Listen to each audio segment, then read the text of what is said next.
Morning everyone, this is Lincoln. Today is 21st of June 2021, Thursday. This time I want to talk about 셀트리온 삼형제에 대해서 말씀드리도록 하겠습니다. 어저께는 이제 말씀드렸다시피 이제 코스피하고 코스닥하고 많이는 아니지만 조금씩 다 올랐습니다. 셀트리온 삼형제도 다 올랐는데 비슷한 퍼센티지로 올랐군요. 셀트리온은 2.74% 올랐고, 셀트리온 헬스케어는 2.66% 올랐고, 셀트리온 제약은 2.88% 올랐습니다. 그래서 어제는 뭐 특별한 뉴스는 없었습니다. 그저께 이제 루마니아의 우리나라로 치면 질병관리청 본부장 같은 그런 분이 이제 셀트리온의 어떤 효과성하고 유효성이 입증이 됐다. 그래서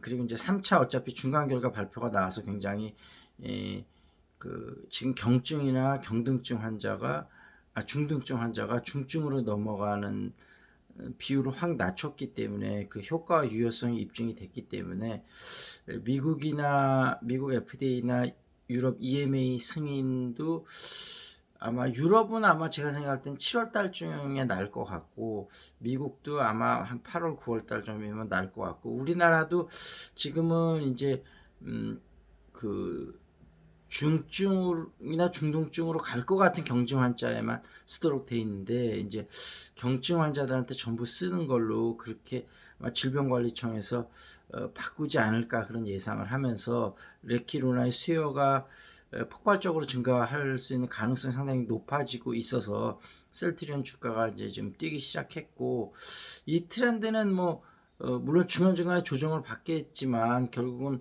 미국의 승인이 될 때까지 한 두세 달 정도 쭉 가지 않을까.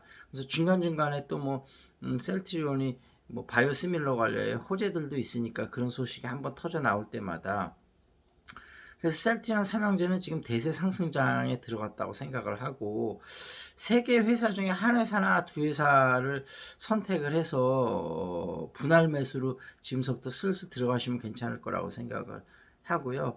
저는 셀트리온 제약을 개인적으로 생각을 했고, 아무래도 셀트리온이 제일 좀 무거울 것 같고, 셀트리온 헬스케어 아니면 셀트리온 제약을 좀 분할 매수하는 게 어떨까 싶은 생각이 좀 들고요. 셀트리온 헬스케어는 지금 공매도가 어저께 조금 늘었다 그러네요. 셀트리온 제약은 조금 감소를 했고요. 참고를 하시면 좋을 것 같고요. 그 다음에 어제 이제 셀트리온 주식에 관해서 막 물어보시는 분들이 이제 많이 있어서 그런 이제 인터넷 기사들 같은 거를 쭉 보면서 그런 생각이 들었어요. 셀트리온 주주들이 최근 몇 개월 동안 정말 마음이 힘들으셨을 거 아니에요. 그래서 셀트리온의 열렬한 지지자였다가 셀트리온 주식을 팔고 셀트리온의 어떤 미운 마음을 좀 싹튼 분들도 꽤 계실 것 같은데, 제가 하나 말씀드린 부분은 그것이 바로 세력들이 원하는 점들이죠. 그래서 지금 기관이나 외국인들이 그렇게 엄청나게 흔들지 않았습니까? 개인한테 그런 마음을 심어주려는 거죠. 그리고 개인이 지금 엄청나게 매도를 많이 하고 떠났어요. 이때 이제 지금 기관과 외국인들이 이제 슬슬 주워담기 시작하거든요. 자, 우리 동학 개미들도 이제 똑똑해지지 않았습니까?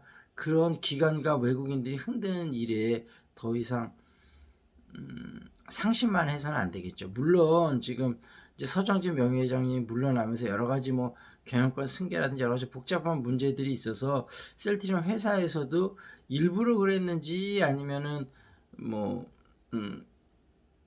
여러 가지 정신이 없어서 그랬는지 모르겠지만, 어쨌든 그런 여러 가지 소문들이나 여러 가지에 대해서 회사에서 주주들하고 적극적인 대화의 노력을 안 한 거는 맞습니다. 그래서 그런 부분은 셀트리온 회사에서도 분명히 좀 인지를 하고 앞으로 좀 바로 여태까지 잘했었기 때문에 더 아쉬움이 큰 거죠. 그런 부분 한번 생각을 하시고, 근데 어찌됐든 우리 똑똑한 동학 개미들이 다시 그 세력이나 외국인들의 흔드는 거에 당하면 안 되고, 지금서부터 슬슬 매수해 나가시면 그래도 좀 짭짤한 수익이 있지 않을까. 저도 셀트리온 제약을 매수해 나가고 있는데 벌써 상당히 괜찮습니다. 그래서 그런 식으로 하시면 될 것 같고요.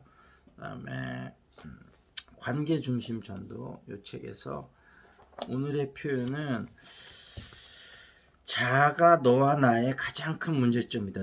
The ego is the biggest problem for you and me. 요게 정말 뼈를 때리는 말인데 한번 좀 생각해 보시겠습니다. 그러니까 자아가 너무 뭐라 그럴까 자기 자신의 그런 자존감이 높아서 인간관계에 문제가 되는 경우도 있고 자존감이 너무 낮아서 문제가 되는 경우도 있고 근데 자존심이 높은 거하고 자존심이 굉장히 낮은 거하고 어떻게 보면 굉장히 연결되어 있습니다. 그래서 어떤 사람이 한 끗만 가면 너무 그랬다가 그러니까 그게 결국은 자아가 뭔가 하여튼 건강하지 못한 상태라고 보거든요. 그래서 그거를 그래서 남한테 조그만 말 들어도 뭐 울컥 화를 낸다든지 이렇게 되는 거죠. 자존감이 낮으니까요. 그래서 그런 부분들을 한번 좀 생각해보는 하루가 됐으면 합니다. 그리고 이제 서정진 회장 미래를 건 승부사 이 책에서 한번 좀 보겠습니다. 1년에 200일 이상 해외 출장을 다닐 정도로 전 세계를 섭렵하니 외국 기업과 국내 기업의 장단점이 눈에 잘 보일 것 같다. 그러니까 서정진 명예회장 얘기는요. 전 세계 의학 당국에 허가 신청서를 내면 질의서를 보내온다. 그들은 우리 답변이 2달 뒤에 올 거라고 생각하는데 우리는 일주일 만에 보낸다. 처음에는 이상하게들 생각하지만 항상 그렇게 하다 보니 우리 회사의 크레디트가 됐다. 미국 제약회사들은 답변하기 전에 컨설팅 업체에 보내서 어드바이스 받고 변호사 검토를 거친다. 당연히 시간이 오래 걸린다. 그런데 그것은 답변 자료를 완벽히 만들려는 게 아니라 책임을 안 지려는 것이다. 그렇죠. 우리 직원들은 바로 답변서 작성을 시작하고 나중에 의견을 받는다. 책임은 자기가 진다고 생각한다. 이게 한국인들이 기본적으로 갖고 있는 생각 아니냐. 우리나라 장점이 훨씬 많다. 성공할 수 있었던 것은 결국 한국에서 사업을 했기 때문이다. 한국인만한 근성을 가진 민족이 없다. 그런 얘기입니다. 역으로 한국인이어서 힘든 점도 있지 않을까 그랬더니 이렇게 얘기를 해요. 한국인은 한 방향으로 이끄는 게 무지 힘들다. 한 방향으로 가게 하는 방법은 딱 하나밖에 없다. 내가 품을 팔아야 한다. 하지만 그 정도 노력 안 하고 어떻게 사나. 나는 우리 직원들에게 얘기할 때 한 번에 300, 400명씩 모아놓고 2시간씩 한다. 이걸 하루에 4-5번 한다. 직원들이 한 방향을 가도록 동의를 구하는 거야. 그럼 직원들이 다 안다. 회장이 얼마나 힘든지. 저녁이 되면 앞에서 들었으니까 짧게 하세요 라고 한다. 대화를 가질수록 내용이 업그레이드 된다. 아침에 시작하는데 저녁은 돼야 제대로 이야기하는 것 같다. 웃음. 그렇게 한 방향으로 가면 우리나라 사람은 근성이 있어서 무슨 일이든지 할 수 있다. 그러니까 리더는 결국 어떤 한 방향으로 가게 하는 건데요. 그게 참 어려운 것 같습니다. 그래서 지금 우리가 이제 예를 들면 주식에 투자를 하지만 좋은 회사라는 건 결국 사람을 한 방향으로 갈 수 있게 하는 것. 그래서 회사를 투자할 때 그 CEO를 많이 보는 이유가 이 CEO가 과연 좀 추진력과 결단력이 있는지, 어떤 리더로서 사람의 한 방향을 가게 할 수 있는지, 기본적인 도덕성을 갖췄는지, 이런 부분이 중요한 요소가 되는 거죠. 그래서 지금 예를 들면 페이스북의 마크 저커버그 굉장히 한때 성공한 CEO로 했지 않습니까? 근데 저는 요즘 페이스북을 보면 뭔가 좀 부족하다는 느낌이 많이 들어요. 너무 정신이 없는 것 같기도 하고요. 그래서 아니나 다를까 저커버그도 요즘 리더십에 약간 위기라고 그러더라고요. 그러니까 뭔가 지금 구글의 CEO 피터 순차인가 그 부분도 좀 너무 안전하게만 갈라. 그러니까 항상 CEO는 어떤 결단을 내리고 약간 리스크를 테이크하는 부분도 있어야 될 것 같거든요. 그래서 어찌됐든 그렇게 리더십이란 무엇이고 리더는 한 방향으로 나가게 해야 되고 뭐 그런 부분들에 대한 생각이 좀 있어야 하지 않을까 그런 생각을 한번 해봅니다. 그리고 울트라 러닝 이 책을 한번 해보도록 하겠습니다. 지금 울트라 러닝에 대해서 뭐 여러 가지 울트라 러닝이 뭐냐 이런 부분들을 좀 보고 있는 거죠. 울트라 러닝은 자발성이 필수다. 내가 이 책을 쓰려고 사전조사를 하면서 만난 울트라 러너들은 모두 야심만만하고 자발적으로 행동하는 사람들이었다. 나는 울트라 러닝이 개인의 엄청난 잠재력을 일깨우는 뭔가가 있다고 확신하게 되었다. 하지만 학습자들이 강도 높은 헌신을 해야 한다는 점에서 울트라러닝을 보편적이고 광범위한 교육 시스템에서 직접 실행할 수 있느냐는 회의적이다. 아이들이 이미 부담스러운 학습 환경에서 몸부림치고 있기 때문이다. 때문에 강도 높은 학습은 아이들의 스트레스와 분노를 증가시킬 뿐이라고 생각했다. 심리학자들은 사람들이 자신의 흥미와 결심, 목적에 따라 목표를 추구할 때 고압적인 부모나 처벌 위주의 교육과정, 까다로운 고용주 등 외부적인 압박으로 목표를 추구할 때와 커다란 차이가 있음을 발견했다. 후자의 경우 외부의 사회적 압력에서 나온 목표에 순응하는 것이 동기이기 때문에 크나큰 고통의 원인이 된다.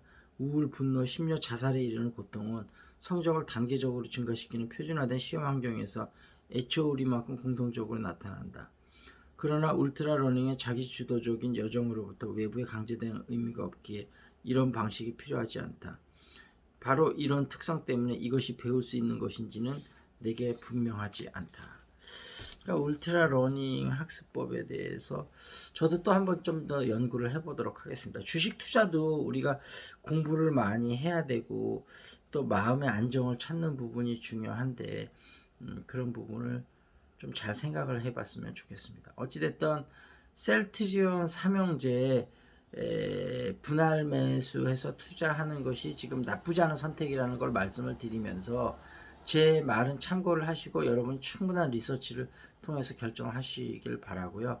그 잉글리시 샤우팅 일주일 무료 참석 원하시는 분, 그 다음에 주식 상담 하고 싶으신 분, 여기 유튜브에 댓글을 남겨주시거나 제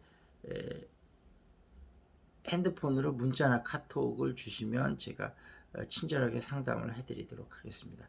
자, 여기서 마무리 짓겠습니다. That's it. This is Lincoln. See you next time.